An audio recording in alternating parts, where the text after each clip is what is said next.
ఓం శ్రీ మాత్రే నమః. ఇప్పుడు తెలియజేసే అంశము యథార్థంగా ప్రాక్టికల్ గా చాలా మందిని కూడా చూస్తున్నాను. సాఫ్ట్వేర్ రంగంలో ఉన్నటువంటి వారు అసలు ఈ ఉద్యోగం ఉంటుందా పోతుందా అని చెప్పేసి దినదిన గండంగా ఉంటూ ఉంటారు. ఉంటుందా పోతుందా అంటే దాని అర్థం ప్రాజెక్ట్ వర్క్ అయిపోవచ్చింది, అది అయిపోయిన తర్వాత మళ్ళీ కొత్త ప్రాజెక్టు వీళ్ళకి రావాలి. కొంతమంది మేము బెంచ్ మీద ఉన్నామమ్మా అంటారు.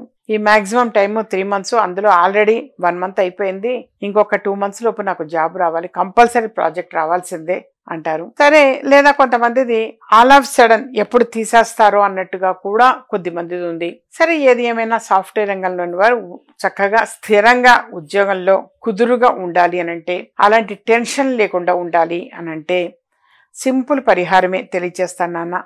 శనివారం నాడు మీరు ఆచరించండి.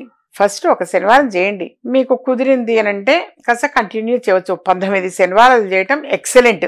వాస్తవంగా 19 శనివారాలు చేయటం ఎక్సలెంట్. అసలు కరెక్ట్ రెమెడీ అంటే అది 19 శనివారాలు చేయాలి. సరే, ఫస్ట్ ఒక శనివారం నాడు ఏం చేయాలి అని అంటే కాలభైరవ స్వామి వారి గుడికి వెళ్ళి అక్కడ చిన్న నల్లని వస్త్రంలో నల్ల నువ్వులు వేసి ఇట్లా ముడి వేసి ఆ ముడిని ప్రమిదలో పెట్టి నువ్వుల నూనె వేసి దీపారాధన చేయండి. ఇట్లా ముడి వేసినప్పుడు 2 ఒత్తులు వస్తాయి కదా, ఆ ఒత్తులకి వెలిగించండి. కాలభైరవ స్వామి వారి గుడిలో నువ్వులు పోయండి. నల్ల నువ్వులు చిన్న నల్లని వస్త్రంలో పోసి చుట్టి ముడివేసి ఆ 2 ఒత్తుల్ని మీరు వెలిగించండి. అది ఒక పద్ధతి.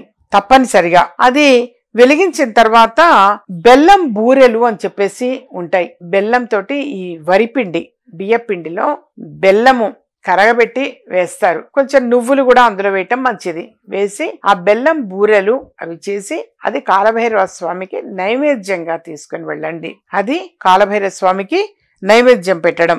ఆ తర్వాత అంటే ఈ విధంగా చేస్తే ఏమిటంటే కొంచెం ఉపశాంతి అనేది మాత్రం తప్పనిసరిగా కలుగుతుంది. ఎప్పుడైనా కాస్త ఉపశాంతి అయితే కలుగుతుంది. మీకు కాలభైరవాష్టకము అని చెప్పేసి ఉంటుంది నాన్న. ఆ కాలభైరవాష్టకము చదవండి. తప్పనిసరిగా కాలభైరవాష్టకం చదవండి. తర్వాత అక్కడ కూర్చొని ప్రశాంతంగా ఓం గం గణపతియే నమః, ఓం గం గణపతియే నమః అని చెప్పేసి కొద్దిసేపు ఒక 2 నిమిషాల పాటైనా సరే ఆ మంత్రాన్ని జపించండి. ఇంతకంటే పెద్ద పెద్ద ప్రాసెస్ ఏం లేదు. ఒకవేళ కొబ్బరి బూరెలు చేయాలంటే అలా అవే చేయాలమ్మా, అవి చేయాలి అని అంటే మా వల్ల కాదు, మేమేదో బ్యాచులర్స్ మేము ఈ ప్రాసెస్ చేయమంటే అయితే అది బయటనే కొనుక్కొని వచ్చి మేము చేస్తాం, కానీ కొబ్బరి బూరెలు నైవేద్యం పెట్టాలంటే మా వల్ల కాదు అని అనుకుంటే కొద్దిగా నువ్వులు బెల్లము అదైనా నైవేద్యం పెట్టేసేయండి. నువ్వులు బెల్లము అది దాన్ని చిమ్మిరి అంటాం. నువ్వులు బెల్లము నైవేద్యం పెట్టేసేయండి. పెట్టి అక్కడే ఉంచేసేయండి. అదేమి మళ్ళీ మీరు తీసుకుని రానక్కర్లేదు, ఎవరికి పెట్టక్కర్లే, మీరు తినక్కర్లే.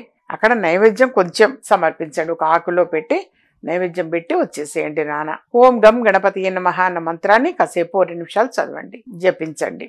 కాలభైరవాష్టకము అని ఉంటుంది, అది చక్కగా చదువుకోండి.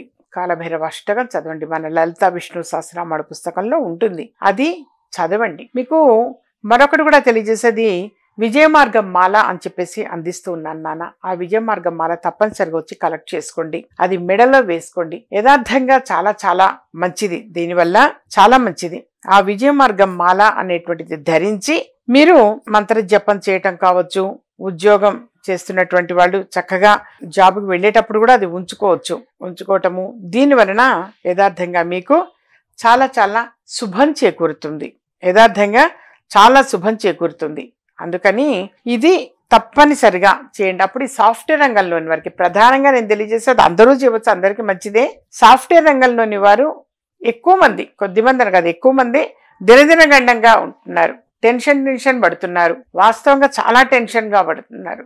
సో అందు నుంచి ఉపశాంతి పొందడం కోసము మీకు కాస్త ప్రాజెక్ట్ అనేది కొంచెం ఓ 2.5 సంవత్సరాలు దిగులేదు, ఓ 3 సంవత్సరాలు దిగులేదు, నా జాబ్కి ఒక 5 సంవత్సరాలు దిగులేదు, అలా గనక ఉంటే మీరు కొంచెం స్థిమితంగా ఉండగలుగుతారు. అలా మీకు సాఫ్ట్వేర్ రంగంలోని వారి కోసమే ప్రధానంగా నేను ఈ చిన్న రెమెడీ తెలియజేసింది. అందరూ చేయవచ్చు. సాఫ్ట్వేర్ రంగంలోని వారు నమ్మకం విశ్వాసంగా ఇది ఆచరించండి నాన్న. డెఫినెట్ గా ఉద్యోగంలో ఒక సాటిస్ఫాక్షన్ అనేది వస్తుంది, హ్యాపీనెస్ అనేది వస్తుంది. మీరు చాలా చాలా సంతోషంగా ఉండగలుగుతారు నాన్న. అందుకని ఈ చిన్న పరిహారం అనేది మాత్రం తప్పనిసరిగా మీరు ఆచరించండి.